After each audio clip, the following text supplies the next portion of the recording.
Now, Sports Talk with Broads. Here's Hunter Brody.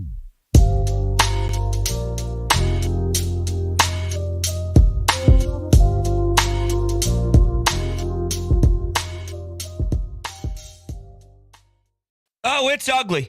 Oh, no doubt about it, it's ugly. The Phillies lose game one of the series to the Rockies by a score of 4-1. And I know everyone's waking up this morning thinking about that electric win at the Wells Fargo Center last night for the Sixers to take a 2-0 series lead over the Raptors. But I already broke that puppy down. And unfortunately, I have to talk about what I saw in Colorado, which was an offense that continues to put together bad at bats.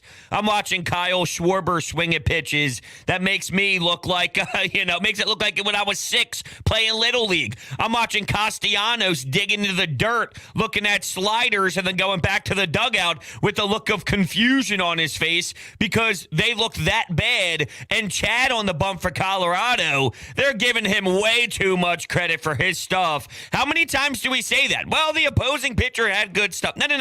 No. What the Phillies are doing are just embarrassing right now, and that needs to change, all right? It was putrid. In terms of Aaron Nola, I thought he did just fine, and I liked when Joe Girardi elected to make the decision to get him out of the game. He ended up going 5 1/3, allowed 6 hits, 2 earned runs, 1 walk batter. Blackmon hit the home run, which is definitely problematic when you just think about the home run numbers that he's allowing. It's disgusting, and it's awful, but all around, he kept you in this baseball game. Your offense was just a mess. A couple 2-hit counts that I didn't like. 1-2 count to Connor Joe that goes through the left side of the infield early on.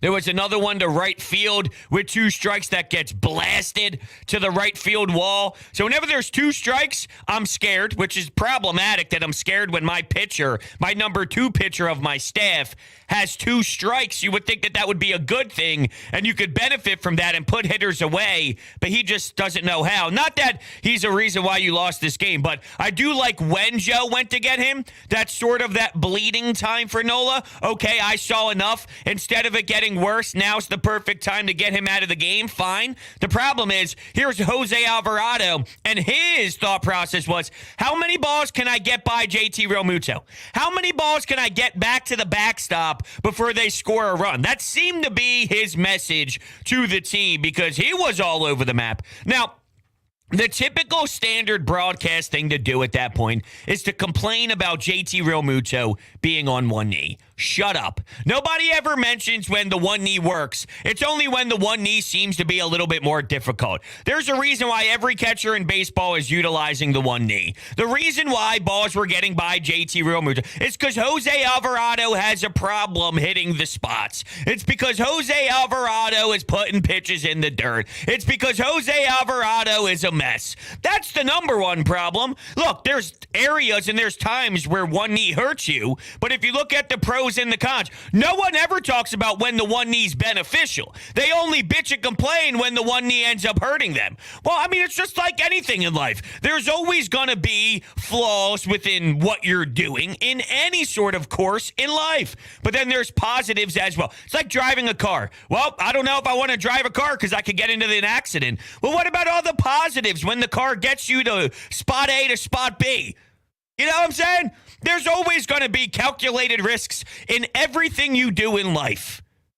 Stop with the one knee's the reason why. How about the offense has been sucking? How about the fact that Jose Alvarado is historically known to be all over the place? How about that? Let's talk about that. Let's talk about that. Instead of complaining about one knee with JT Realmuto, who, by the way, had an unbelievable cannon down to second base for a nice throw because, well, you just don't run on JT. It had some ugly moments in this one. To Alec Bohm defensively, there were 2 spots. See, this is what I can't stand. Alec Bohm played the field. Finally got the start to play the field. He got a hit as well. Alec Bohm sucks defensively. Sucks. It was the 1-2 count I'm talking about to Connor Joe. and the ball goes to the left side of the infield. He dives, it gets by. Tough play. That's what I keep hearing. Tough play. Shouldn't be a tough play. It's a tough play because he stinks. It's a tough play because he's not athletic. It's a tough play because he doesn't have his feet set well enough, and he's not an athletic player enough to go get the damn baseball. And then there's a foul ball that goes into foul territory, and he falls and collapses over the tarp that's to the right side of the foul line, and everyone's like, oh, just a tough play. Stop with the tough play. How come every time Alec Bohm doesn't make one, it's, ooh, that was tough. That was a little bit difficult. He stinks defensively. That's what's going on. It's not every play's a tough play. This is Major League Baseball, and he can't hang on to plays. That's the problem. That's the problem. I see this blog put up a post early this morning when I was getting ready, getting my cup of coffee, as I did this morning. See, I knew I was going to talk about something negative this morning. So to counterbalance that, we have ourselves a nice Dunkin' Donuts coffee. Nice French vanilla swirl. It tastes good. It's fantastic. I needed a little bit of burst so it could weigh each other out, the positives and the negatives, right? Alec Bohm. I saw this blog about how it's all Joe Girardi's fault, and he's the reason why this kid can't develop. Wow. Talk about pointing the fingers in areas that it's just irrational, in my opinion. Why don't we ever look at players first? Be mad that Alec Bohm is forcing Joe Girardi to keep him off the field. Seriously. It's embarrassment. This support for Alec Bohm that, he needs to play. Oh, yeah? Everybody was pissed off saying, how come your hottest hitter in Alec but they're losing? Okay, say that to a 4-1 loss where the team looked miserable, where the offense still stunk. He had one hit. Okay, that 8th inning, you thought maybe there'd be some life. JT Realmuto has the line drive back up the middle, ends up resulting in a double play, unfortunately. He roped it. I mean, he definitely did cleanly smack the baseball, but unfortunately, it just turned into one of those plays. Didi went the other way for a pinch hit RBI, which, yes, Didi went the other way, is a phrase that I've now said multiple times this season. He continues to be way better than fans seem to give him credit for. But I don't get it. It's like, you're not winning because Joe Girardi's an idiot and he's not playing Bohm. How do you sit him so many days just because there's a righty on the mound? Okay, well, here you go. Have at it, Alec Bohm. He's in the lineup. They lost 4-1 and their offense stunk. Stop blaming Joe Girardi for these lineups, thinking that's the reason why you're not winning. Just like, wow, JT had a 4-hit night. And he took JT out of the lineup. Okay, he returns. He's leading off. He went 0 for 5 and struck out 4 times. You're reaching. The reason why they're losing games is because their offense right now, they have bad approaches to the plate. They're swinging at some ugly pitches. I saw at one point that they had like a 5-pitch inning.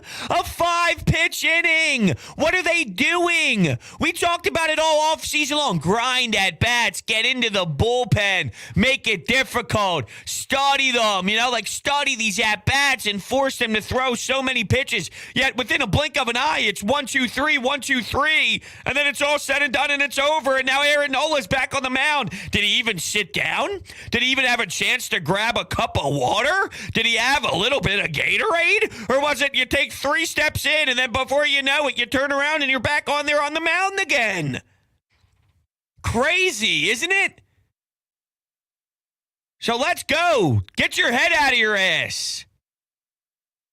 We'll see what they do tonight. 8:40. There's no Sixers to go up against, but holy hell. This game had some bizarre stuff. I talked about Bohm running into the tarp. You also had Rhys Hoskins waiting for a ground ball for the first base, and it bounces over first base. He waits. It hops over his glove, ends up being a single. It's like, what is going on right now? While I'm watching Castellanos out in right field. Not that, these plays were anything egregious, but I do wonder, with specifically one of those balls to right field late, would have Bryce Harper made the play? But we do know that he's dealing with a little bit of something, and that's why he's DHing in the lineup instead of playing in the field. But, it's just, sometimes it just makes me wonder, and I roll my eyes and go, wow, this is unreal. So that's kind of what we saw yesterday in Colorado. I like the 8:40 start. I know this is a little bit off topic, though. See, 7 o'clock, maybe I'll think differently when I'm doing the post-game show tonight, and it's about, midnight or 1 o'clock. Maybe I'll have a different tone on it. But in terms of my viewing experience, an 8:40 start time is a damn nice start time. I like that. And I love the 10s, too. But an 8:40 gives you a little bit deeper into the night where you can relax, and it's a little bit late. It's 11:30. There's still a good inning or two left. I'm all aboard on that.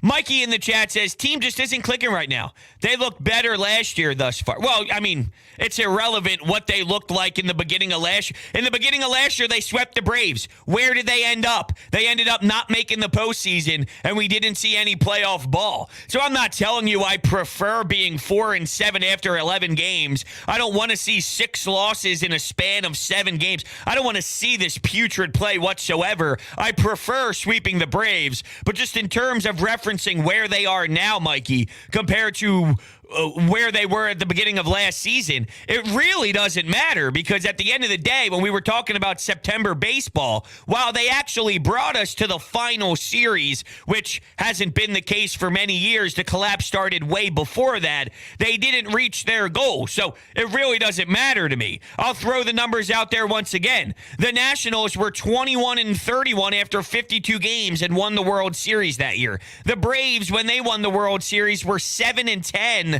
after 17 games. You know, it's not ideal, and I'm not happy, and I'm not having fun, and I thought we'd have a lot more buzz. Look, I never envisioned on April 18th, 19th, that we'd sit in the morning here, have a nice Dunkin' Donuts coffee, kick back, relax, talk about the Phils, and have this type of message and this type of hatred towards the at-bats. I would have never thought it would be this ugly. No doubt. Absolutely.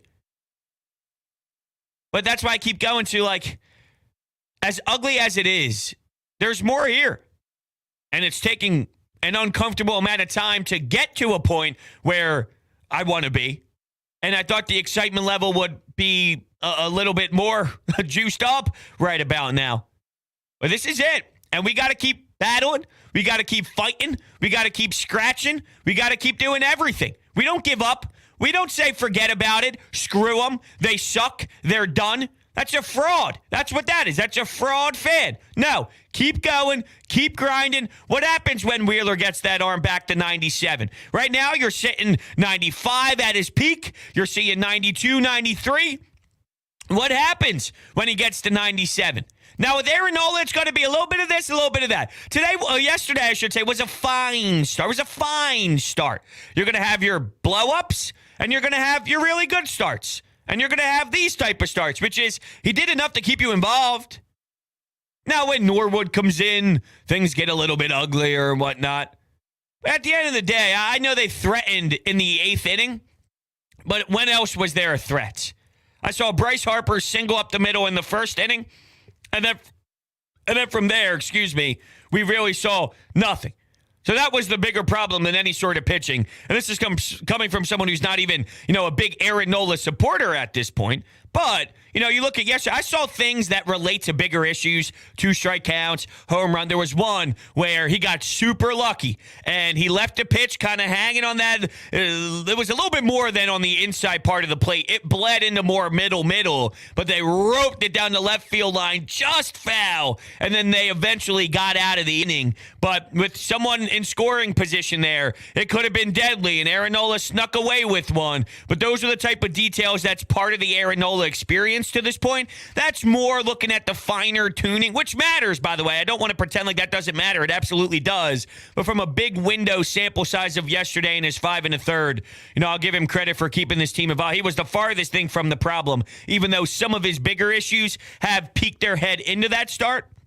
It didn't cost him as much as it does in other outings, and I would like to say you have to clean those up, Aaron, but I just don't know if they're ever going to get cleaned up. I think that's just part of Aaron Nola. That's just part of the Aaron Nola experience at where we are now in his career. All right, we'll go to the phones and bring in our first caller. Hello, good morning. You're on Broads Media.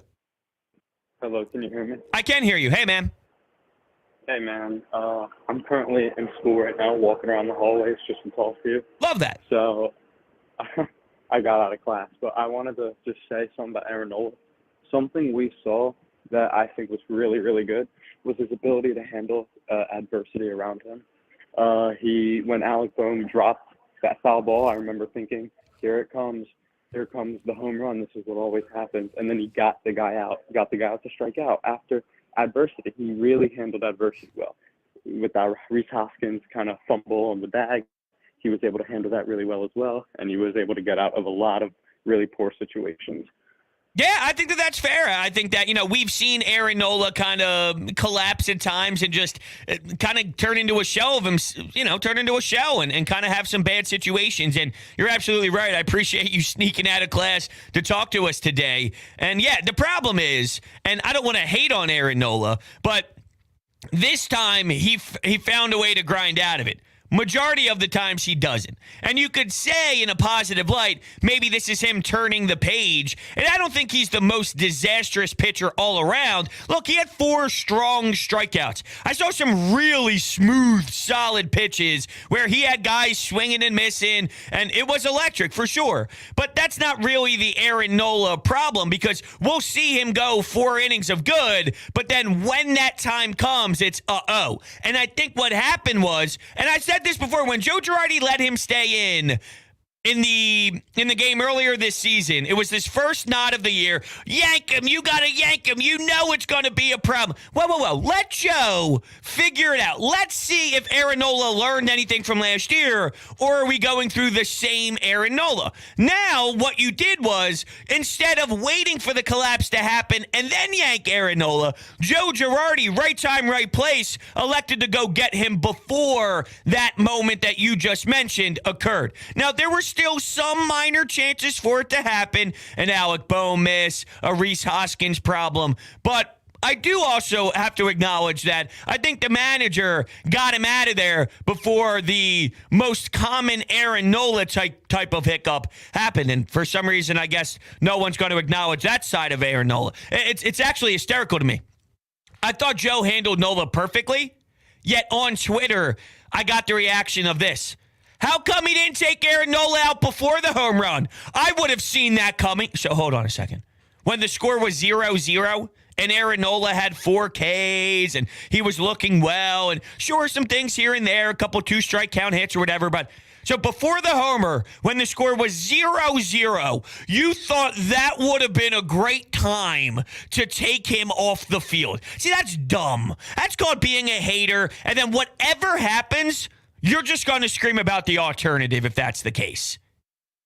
Oh, Joe should have seen that one. Why? Why should he have seen that one, please? Nice and easy for you to type it out on social media when it already occurs. But come on now. It's embarrassing. Don says, Broads, it's too early to panic. I don't disagree with you. I'm not panicking, Don. I'm not panicking.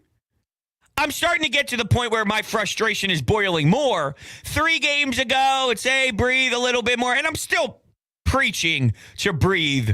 I feel this team will be fine. There's going to be a moment in July and June where everyone who's hating this team right now, claiming that they're no good, is going to be loving it. They'll be in every stream. The Phillies will win 5 of 6. They'll win 7 of 8. They'll win 8 of 10. And there will be a ton of emotions in the positive direction in the middle of June, in the middle of July. And the excitement level will be like no other, where there's no Sixers basketball involved. It's the beauty time of baseball, where you're going down the shore, you're listening to it on the radio, you're at your shore house, you have it on TV in the afternoon on Sunday. Maybe it's a rainy day at the beach. Nobody likes that, right? You're at Wildwood, you're at Ocean City, you go down for the weekend. One of those days it pours, but there's a 4 o'clock afternoon game on Saturday. Zach Wheeler's on the mound. It's against the Mets. I'm just throwing out a random little scenario in our brains here, but you catch it there. That's when it's the prime of baseball season. You're in the thick of it. You have a little bit more knowledge of what the teams are and their identities and all.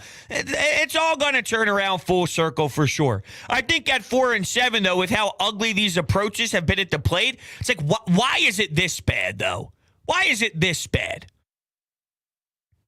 And don't tell me it's because Joe isn't getting them into rhythm with the lineup. See, that's so old school. And I've hearing guys on sports talk radio, back in my day, once you make the phrase or say the phrase, back in my day, when speaking about baseball, I honestly, I start to wonder. Sorry, I start to go, I'm going to probably not value your opinion as much as I should. I'm biased towards that.